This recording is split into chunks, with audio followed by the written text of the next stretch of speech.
And then in 1999, when I went home, bigla na lang naging aloof yung wife ko. So, siyempre, kung ano yung iniwan ko noong 1998, I was expecting na ganun din ang kanyang warmth, di ba? So, I was so devastated. I even went to a doctor, my cardiologist, because I was beginning to have a high blood pressure that time. And I was only 33.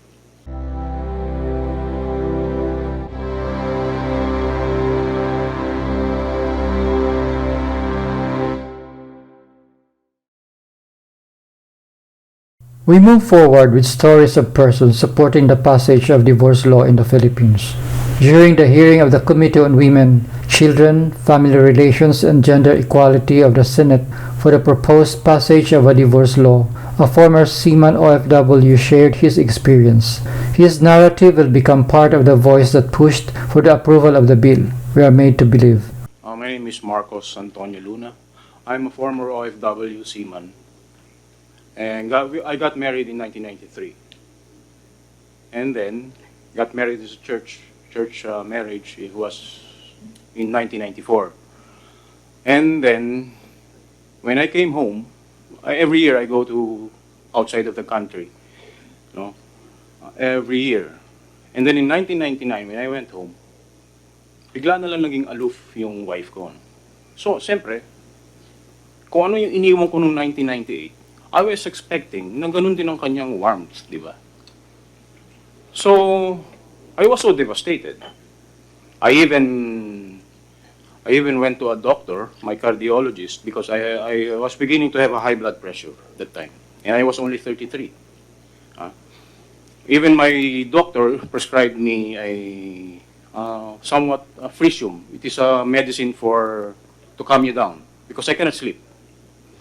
And so I met a family, a very good family, who encouraged me to pray. I prayed. He even encouraged me to go to the Redemptorist Church in Baclaran for counseling, because they have free counseling there. The only church I know in whole of Metro Manila that have free counseling from Monday to Saturday, 9 to 5 p.m. So I went there. Every day, sometimes every Wednesday, and even on Saturdays they have lawyers who are assigned there. So nothing happened. I went back to the ship after a year when I was able to go to an agency who accepted me despite of my medical condition. So I just signed a waiver. So I went out, and then I stayed in the ship for 2 years, 2 long years. Dahil sa sama ng loob ko, ayoko umuwi.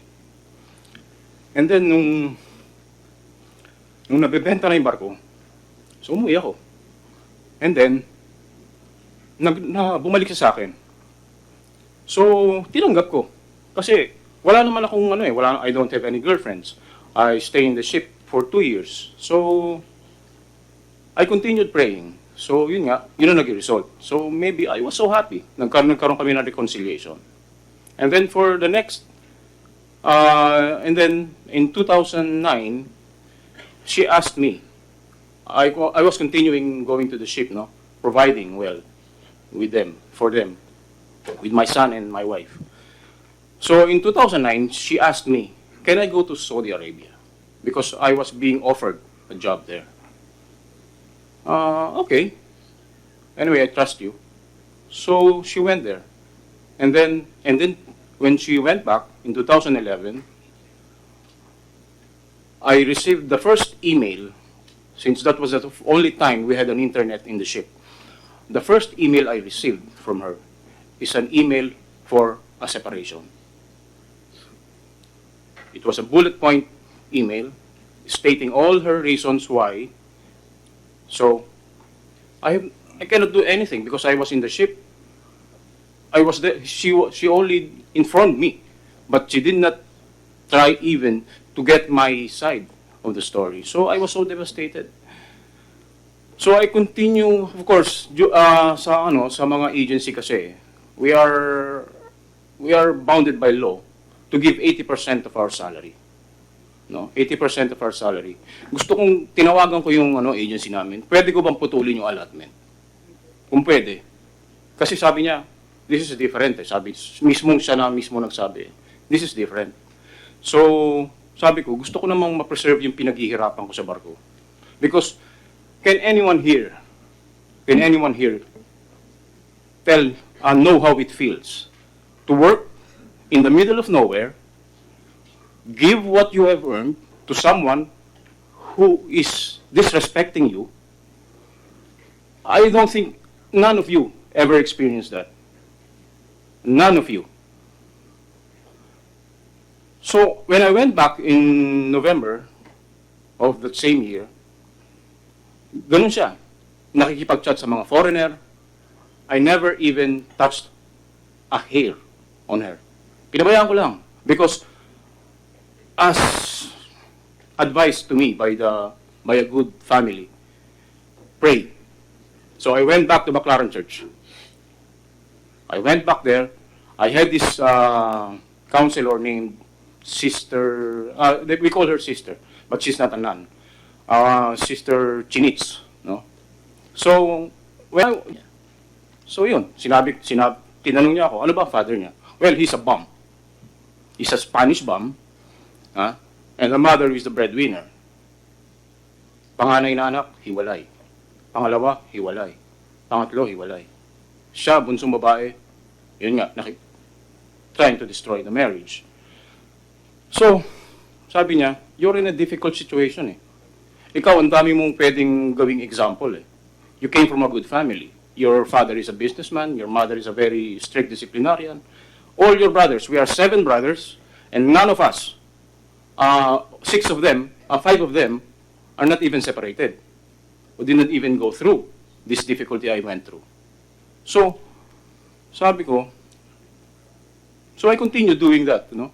I continue praying. I even continued, and this family even kinukup na kami just to save the family. Because he's a pro-life eh. This family supports the pro-life eh. Even during the RH bill. No? So, I heed their advices. I even went to the extreme of maybe a new environment with, you know, change the situation. So, tumira kami sa Baguio. Tinira ko ng Baguio yan. Pero despite that, wala eh. We live in 2 separate rooms. I'm paying everything, but the disrespect is there. So I gave up. So I have to give up. Hindi biro yun eh. Hindi biro yung ganun na sitwasyon na you did everything I can. That's why I have no guilt. If ever I will have someone new in my life, I have no guilt. Because it did, for me, I did everything I can to save the marriage. At saka isa pa, when I went to a lawyer, no, sinisingil ako ng 200,000 to file for annulment. For annulment, Initial 200,000. The succeeding hearings would be different payments. No? So sabi ko, I cannot afford that. I have a son to support, and of course, by law again, under POEA rules, this wife of mine will have to take 80% of my salary. But sadly, this agency that I was in requires me to give 100% of my basic salary. So, ang hirap eh. And then later on, I was trying to get back to the memories, the sad memories I had. You know, I later discovered that, you know, infidelity, domestic violence, and all sorts of these bad things happening in a marriage is a form of injustice. Eh? Now, what we are seeking for justice.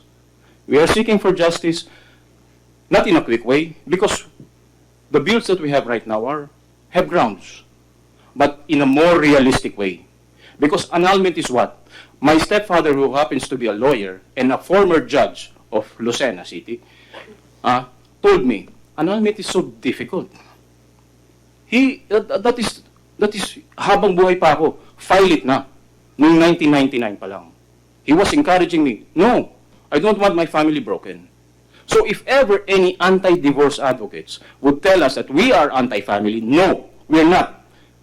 We are in a stages that we go through. We are victims. We go through the process of trying to fix the marriage, despite the fact that we know that this is an injustice that is being done to us. And annulment is very unrealistic. Eh. Why go through that? Why go through that before the marriage? Nakilala ko yan eh. Minahal ko. So hindi nyo na rin tinuloy Pinakasalan yung ko yan. annulment process nyo?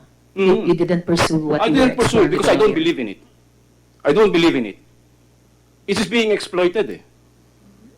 I don't know. I don't. Maybe that's my opinion, but that is being exploited. Even one of the milking cows of lawyers.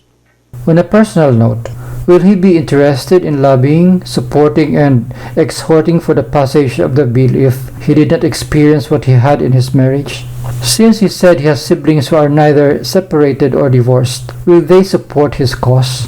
What we want to highlight here is that only those in a situation like him resonate calling for the passage of the bill into law. Will married couples without marital problem go out on the street, on the Senate, or in any venue calling for a passage of the divorce bill unless they have hidden agenda and tend to gain some benefit out of it? And that voice, if not properly quantified, will be misinterpreted as the voice of the majority, which the sponsors of the bill are misleading the people to believe. Consider that the number of married couples in the country who are neither experiencing or in the same boat with him. Will the majority support his advocacy in whatever show of force and number if needed? We wonder now. As we have mentioned in the last episode, how come there was a quick and easy but very immediate mushroom effect of organizations supporting the divorce bill? How easily interested individuals convince some people to join the advocacy. Somewhere there's a lie being spun into a narrative. If you want more content like this, consider supporting us by following our channel, hitting the notification bell so you get notified each time we have a fresh post.